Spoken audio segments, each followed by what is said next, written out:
we have the Magnaclean Professional 2 that I installed back in April, and it's now nearly the end of July, doing the first service of it to see what it's picked up since it's been in.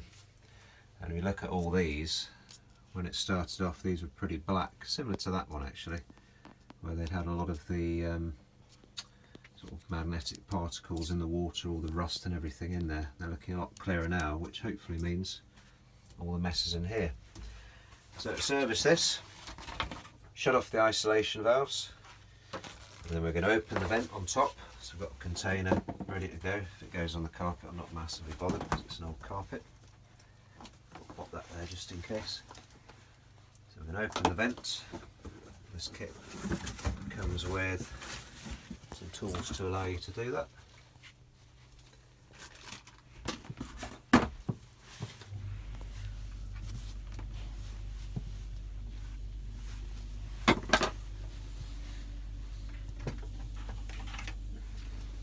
Just use a radiator key for this. So we're going to open the vent. I've isolated the valves. I've turned off the boiler as well. Don't know how much is going to come out. The vent is now open. Remember to shut that at the end. So it then says open the vent, which we've done. Open the drain first off, see what comes out. I'm going to do that with the spanner that it's given me.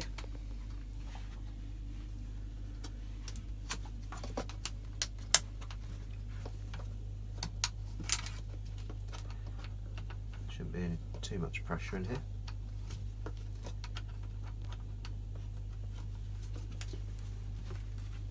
Open the drain.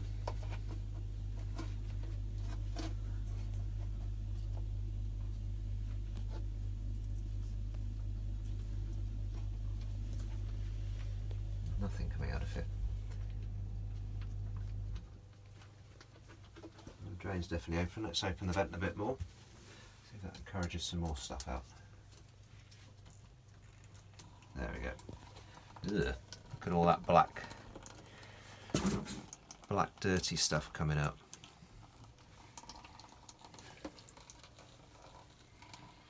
Look. That's all that's going around the central heating system, underfloor heating, radiators, boiler, the lot. A bit manky.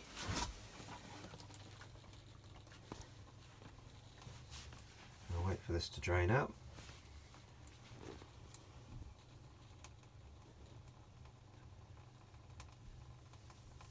Oh, it's getting a bit clearer now. Look, it's running off a bit clearer, so it's got rid of most of the black.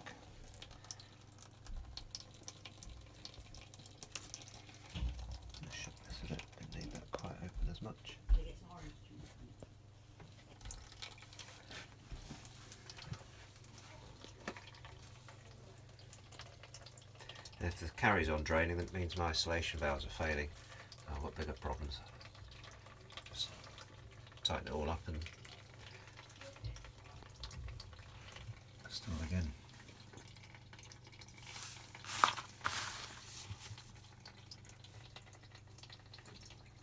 Now this is a vented system rather than pressurised one, so when it comes to the end of it, I won't need to repressurise it. It'll just take its more water out of the header in the tank. I'm not going to lose a great deal of inhibitor. Just while we're here, while we're waiting for that to drain, this is my manifold for the underfloor heating. I've got two circuits for the back room, one for the kitchen area, which is kind of part of the back room anyway, one for utility room, one for an ensuite upstairs, and one that was just a spare one that just goes to a towel rail, heated towel rail in the downstairs toilet. And as you can see, that hasn't got control on it, that's just always comes through, and then the towel rail's got its own TRV on it, so that always gets a flow whatever's happening. And then on this one, I've got 4 radiators connected to it, one for the lounge, one for the garage, which is a overhead air blown heater, one for the hall and one for the study. And upstairs I've got another 6-way one which does various different rooms upstairs. And the underfloor heating is driven by its own Alpha 2L Grundfos pump, and every single room has its own thermostat controlling these solenoid valves at the top. Okay, that was good use of time. We've finished draining now, so we are going to then close the drain, taking care not to over tighten, and then I'm going to close the vent as well just so I don't forget. Okay, so we shall, in fact I'll do it the other way around, it doesn't matter, does it?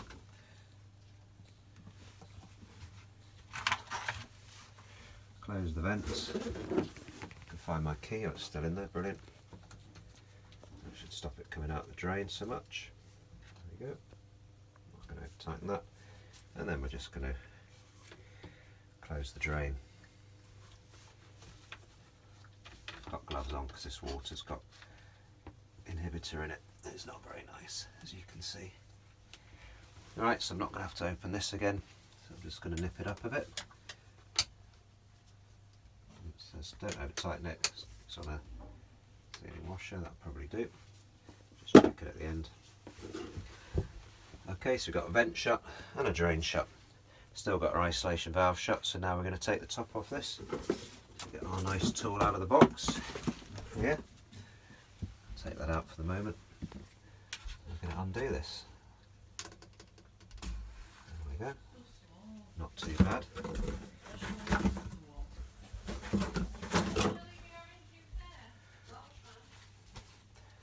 And then we're going to take out the thing in the middle. See what we've got. We'll take this outside and give it a good clean. Oh my word. That is a lot of mank. Alright, we'll take this outside and clean it, get a close up. We'll see what it looks like once it's cleaned. Okay, so we're going to, might be able to see it better out here, we're going to see how much of this actually comes off. It's being a bit of a nuisance today. Oh, it is all sludge, look. That is all horrid stuff. It's like oil almost.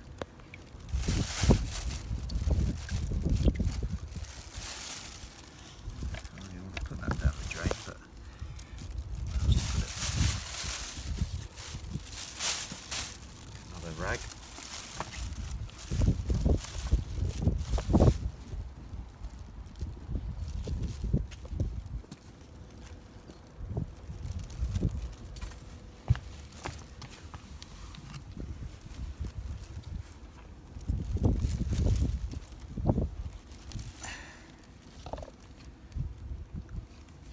Like really strange stuff.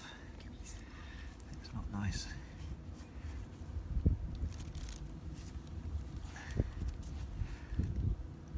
This goes to a foul water drain anyway rather than a topsoil, so it's not going to be too bad.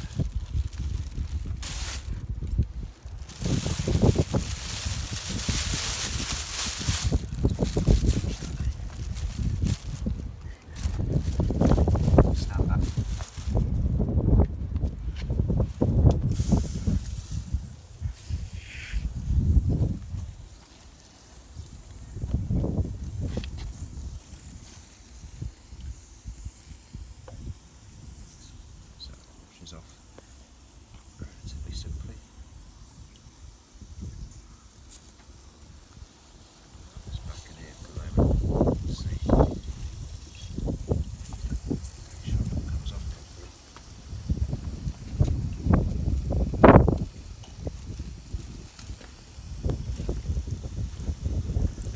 Right, come that side.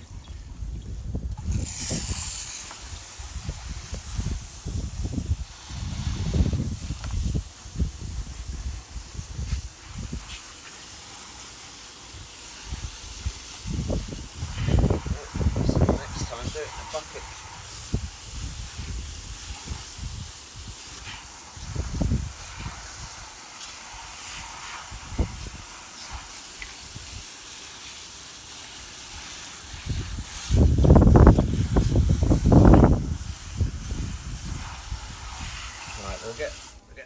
cleaned off and then come back and show you what it looks like.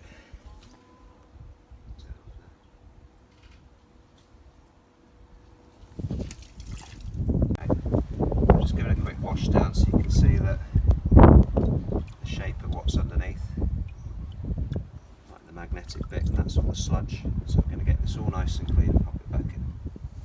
That's it. Okay, so here we have the cleaned off magnet coil, whatever you want to call it, ready to go back in. So it says it's best practice to replace the lid seal every time you do this. I haven't got one, so I'm not going to this time, but I'll order some in for the next time, and in case I get a leak. I'm just going to put it in, screw it on, not going to white knuckle it. Cleaned it all up, it was horrible as you could see. I'm just going to nip it up a little bit with this, support the pipe work while I do it.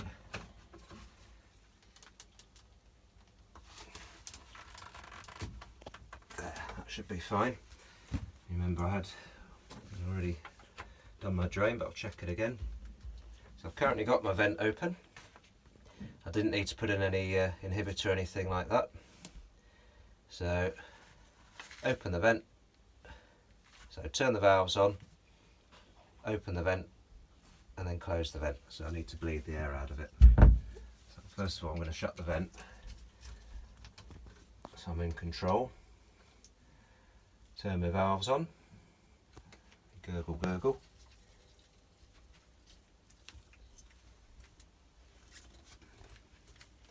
Allows the water back in.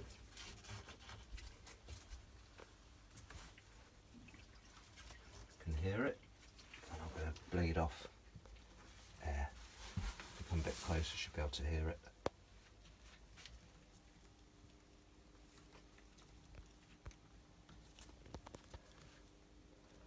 Nope, it is bleeding.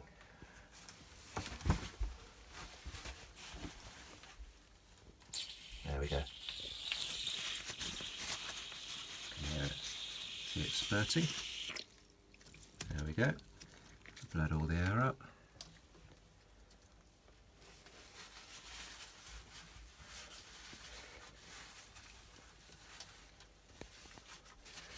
Clean up, just check where tight there, and then we'll do check for any leaks. So we'll check for leaks at the bottom where the drain is. Now it's full of water, nothing much. Check at the top. I'm just going to dab out the water out of there so I can see if any leaks come along. That's nice and dry.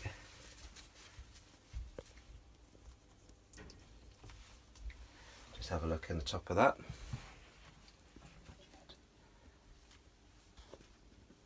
Should be nice and dry in there. And then we're also going to check for seals around here. I haven't replaced the seal, but I'll just order some in. Just forgot to do it when I put it in. I think they would have given you one for the first time, wouldn't you? A spare one, but they didn't. So I've got valves open, drain shut, vent shut, so I can now turn the system back on again.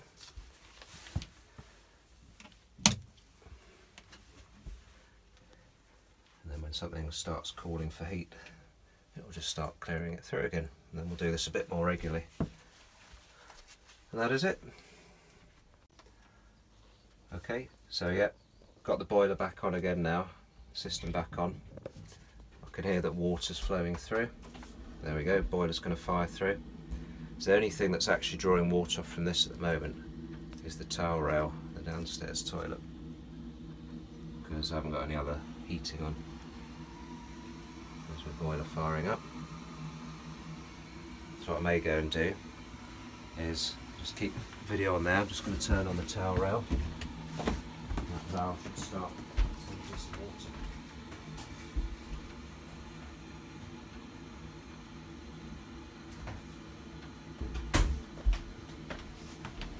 So yeah, that gone down a bit, has it? Yep. It's now taking some water in. Okay, mind your head. And then what we're going to do now, this has got water flowing through it, is just check again for leaks.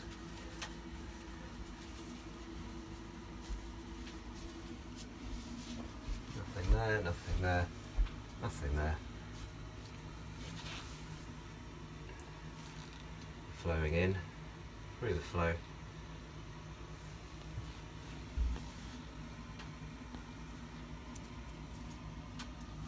Water looks a bit manky, so we'll have a look at that next time and see whether it's a bit clearer next time. These haven't cleared a great deal because I haven't been having the underfloor heating on. I'll have to run those through a bit. And that can wait until winter because we don't want to cook.